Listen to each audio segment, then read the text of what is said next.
The year is 2021, you've been a longtime Battlefield fan, and after 3 years of waiting, you finally get to sit down and play the long-awaited Battlefield 2042. The hype for this game was absolutely unreal, the trailers were balls to the walls, and the fact that Call of Duty was already having a bad year put more eyes on the game than ever. And after you finally get into a game and start playing, you come to a depressing realization. The game is dog shit. Even looking past the insane amount of bugs that's par for the course for a Battlefield game, the underlying game was just not that good. From a shoehorned in specialist system to That was something, right? Yeah, Angel does it again.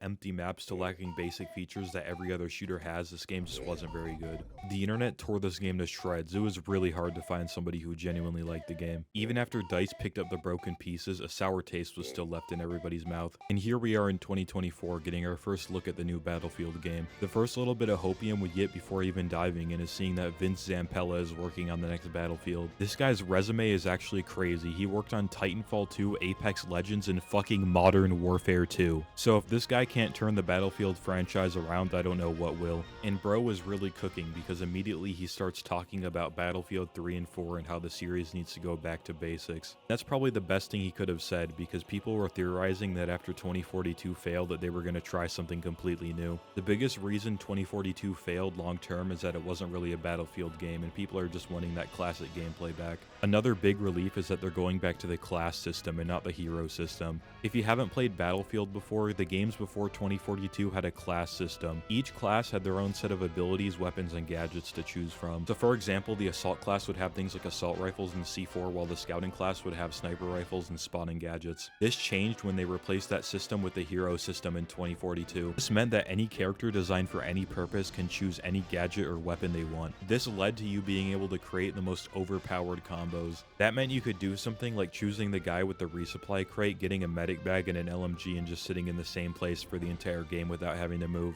That also meant that literally any player could use an anti-aircraft weapon. You couldn't go more than 10 seconds without hearing.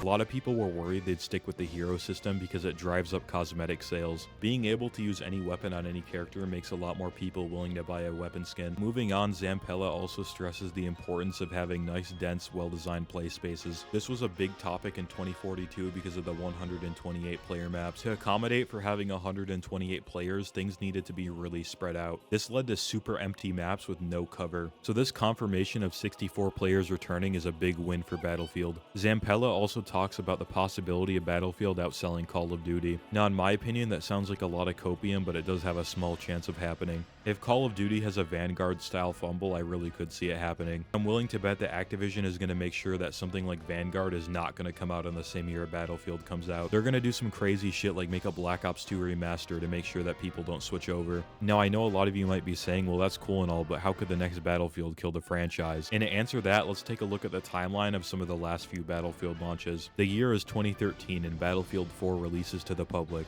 and the launch debatably went over worse than Battlefield 2042. It took around a year for the game to be playable, but after everything was said and done, the game was fucking phenomenal. But the first cracks in the Battlefield franchise began to show when they released Battlefield Hardline in 2015. And to say this game had a little bit of a mixed reception is an understatement. The Battlefield community was split into two groups, people who hated the game and people who thought the game was good. Most people criticized this game for just feeling like a Battlefield 4 DLC rather than a whole new game. Fortunately for Battlefield fans, this game was developed by another studio and a real Battlefield game would be releasing soon. And a real as fuck Battlefield game did in fact release with Battlefield 1 in 2016. To start, this was probably the least buggy Battlefield to ever release, and it really helped that the game was actually really fucking solid. There were some complaints about the gunplay, but other than that, it was pretty much smooth sailing. And after Battlefield 1, people were really looking forward to the next Battlefield. However, everybody's hopes and dreams were crushed as Battlefield 5 came out. Before the game even released, people were already complaining that the game was too unrealistic. Battlefield 1 took a little bit of care with historical accuracy. Battlefield 5 got a little bit crazy. But in the back of everybody's minds, they knew that the gameplay would be what would matter the most. Like in the grand scheme of things, it's a game, so as long as the gameplay is good, it doesn't really matter, right?